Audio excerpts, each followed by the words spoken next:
طارق جمیل کے گھر گیا ان کے بیٹے کی فاتحہ کو، تو انہوں نے ایک چارپائی پر بڑے مہنگے خوبصورت مخملی گاؤ تکیے لگائے ہوئے تھے، سفید چادر بچھائی ہوئی تھی، ایسی چارپائی سج رہی تھی کہ میرا ذہن اسے دیکھ کر فوراً گیا کہ انہوں نے کسی خاص مہمان کے لیے چارپائی لگائی ہے، اور شاید اس حد تک سجی ہوئی تھی وہ چارپائی کہ میرے ذہن میں پہلے تو یہ آیا کہ یہ صرف شو پیس ہے، دکھانے کا ہے، یہ بس دکھانے کے اور سجاوٹ کی چیز ہے۔ جب میں وہاں قریب گیا تو میرے ہاتھ پکڑ کے مجھے اس پر بٹھانے تھے۔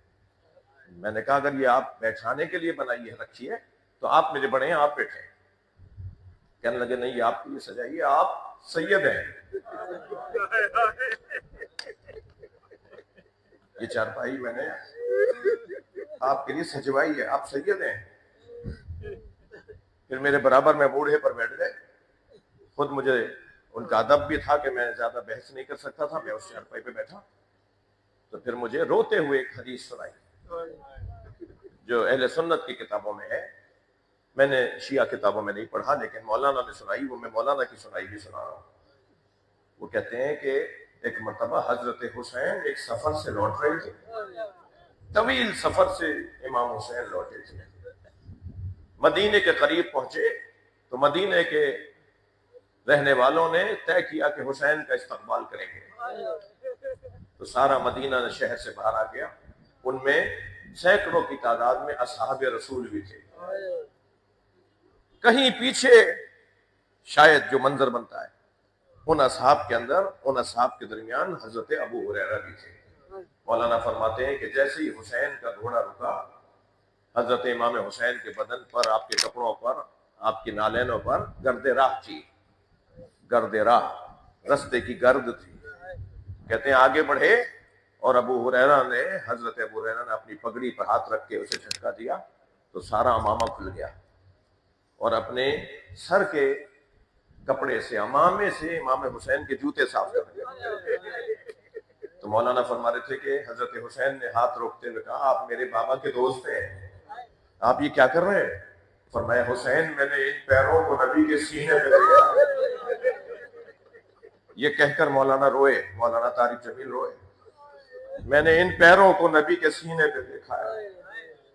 میں نے دیکھا ہے کہ نبی حسین تمہارے سینے کا بوسہ دیتے تھے، تمہارے لبوں کا بوسہ دیتے تھے۔ میں کیونکہ میرے سنی بھائی بھی آئے ہوئے ہیں تو ایک روایت اہل سنت کی کتابوں میں ہے کہ میرے مولا نبی جب امام حسین تشریف لاتے تھے نا تو فوراً امام حسین کو شانوں پہ بٹھا لیتے تھے۔ ایک دفعہ کی روایت ہے کہ جیسے امام حسین آئے، یہ کئی دفعہ کی ہے مگر روایت یوں ہے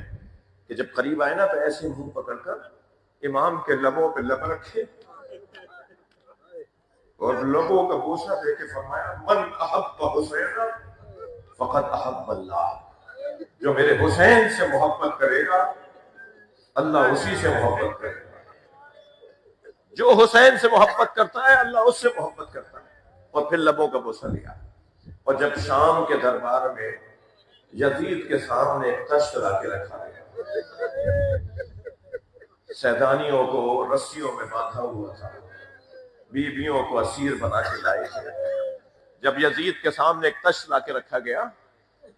تو تشت سے رومال ہٹا تو سر حسین تھا، تو اس نے فوراً سوال کیا یہ کس کا سر ہے؟ کہا یہ حسین ابن علی ہے۔ تو یزید کے تخت پر اس کی کرسی کے ساتھ ایک چھڑی رکھی ہوئی تھی، اس نے وہ چھڑی اٹھائی، امام حسین کے لبوں پہ لگائی، اجرکم اللہ اجرکم اللہ، بڑے سخت مصائب کے جوڑے ہیں۔ تو وہاں ایک صحابی رسول بیٹھے ہوئے تھے جن کا نام ہے حضرت زید ابن ارقم، صحابی رسول حضرت زید ابن ارقم۔ ہمارے بھائیوں نے دار ارقم کے نام سے مدرسے بھی بنائے ہوئے ہیں، اسکول بنائے ہوئے ہیں، یہ انہی کے نام پہ زید ابن ارقم۔ وہاں دربار میں وہ بھی بیٹھے ہوئے تھے، وہ کھڑے ہو گئے، کہنے لگے یزید یہ چھڑی ہٹا دے۔ وہ بلائے گئے تو یزید کی طرف سے تھے مگر ان سے یہاں برداشت نہیں ہوا، انہیں اتنے کوڑے مارے، اتنے کوڑے مارے کہ زخمی کر کے انہیں دربار سے نکال دیا گیا۔ یزید نے 4000 سے زیادہ صحابیوں کو قتل کروایا ہے مدینے میں اور مکے میں۔ اس بحث کو رہنے دیجئے، مگر زید بن ارقم نے آواز دے کر کہا کہ یزید یہ چھڑی ہٹا دے، میں نے ان لبوں کے ساتھ نبی کے لبوں کو جڑے ہوئے دیکھا ہے، میں نے اپنی آنکھوں سے دیکھا ہے کہ نبی ان لبوں کو بوسہ دیتے تھے اور اپنے اصحاب سے کہتے تھے کہ میرے حسین سے جو محبت کرے گا اللہ اسی سے محبت کرے گا، اجرکم اللہ، اجرکم اللہ۔ اللہ آپ کو کسی غم میں نہ رلائے۔ جب کربلا معلی میں میری بی بی زینب شام سے اسیری سے رہائی پا کر کربلا آئی ہے نا، تو بی بی زینب سے پہلے ایک صحابی رسول وہاں پہلے سے موجود تھے جو قبر حسین مولا کے پہلے زائر تھے، ان کا نام ہے حضرت جابر ابن عبداللہ الانصاری رضوان اللہ تعالیٰ علیہ۔ امام حسین کی قبر کا پہلا زائر واقعہ کربلا کے بعد، امام کی شہادت کے بعد جب امام کو دفنا دیا گیا تو قبر امام حسین پہ پہلی حاضری جس نے دیا نا وہ حضرت جابر ابن عبداللہ ہے، صحابی رسول ہیں۔ وہ اپنے غلام عطیہ کے ساتھ وہاں آئے ہوئے تھے، ان کی آنکھوں کا نور کچھ کم ہو گیا تھا، انہیں نظر نہیں آتا تھا حضرت جابر کو۔ تو جب قبر حسین کے قریب پہنچے تو خود کو امام کی قبر پہ گرا دیا اور عطیہ سے اپنے غلام سے کہا کہ دور چلا جا، مجھے حسین سے باتیں کرنی۔ عطیہ کہتا ہے کہ میں ایک فاصلے پر جا کے کھڑا ہو گیا کہ میں دیکھتا رہوں کہ میرا مالک میرا مولا مجھے آواز دے تو میں جاؤں، تو میں دور سے دیکھ رہا تھا کہ صحابی رسول میرا مولا میرا مالک عطیہ غلام کہتا ہے کہ وہ قبر سے باتیں کر رہے تھے، کہتا ہے ایسا لگ رہا تھا جیسے قبر سے جواب آ رہا ہو۔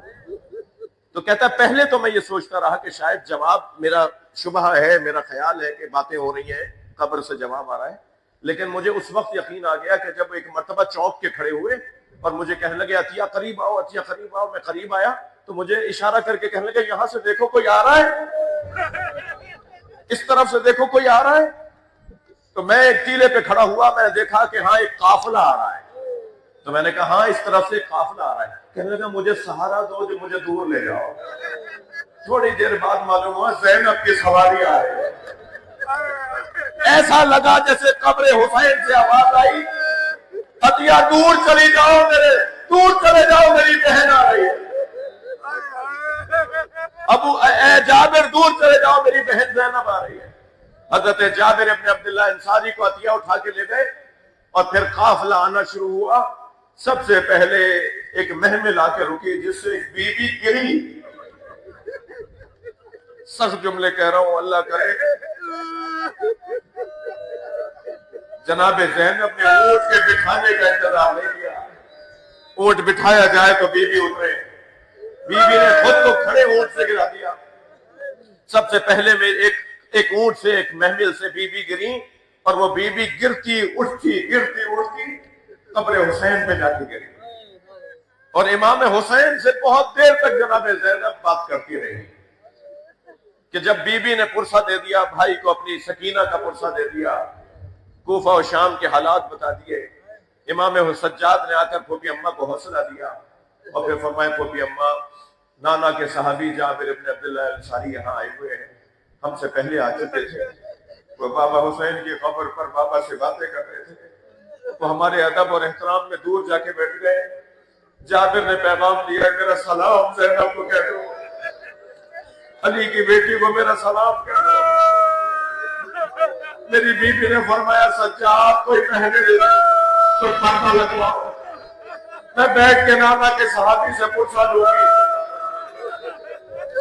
ایک پردہ لگوایا گیا، جناب زینب نے بھی جابر پردے کے اس جانب آ کر بیٹھے اور جابر نے پرسہ دیا جناب زینب کو اور فرمایا میرے مولا کی بیٹی زینب میری طرف سے تعزیت قبول کرے حسین کی، میں نے قبر پر آ کر حسین سے بہت سی باتیں کی ہیں، میں بیمار تھا، میری آنکھوں میں نور نہیں تھا، میں حسین کا ساتھ نہیں دے پایا۔ یہ گفتگو جناب زینب سے کرتے ہوئے جابر نے روتے ہوئے کہا اے بی بی زینب میں نے سنا ہے کہ حسین کے لبوں پر کسی نے چھڑی ماری۔ تو جناب زینب کی آواز آئی میں نے ان چھڑوں کو میں نے ان لبوں کو زخمی ہوتے دیکھا۔ اے جابر تم نے سنا ہے میں نے آنکھوں سے سینے پہ گھوڑے دوڑتے دیکھے، جابر تم نے سنا ہے میں نے ان رگوں پہ چھری چلتی دیکھی، جس گدے پر میرے نانا پیار دیا کرتے تھے، میرے بھائی کو کربلا میں پیاسا بھوکا مار دیا، میرا بھائی کربلا میں تنہا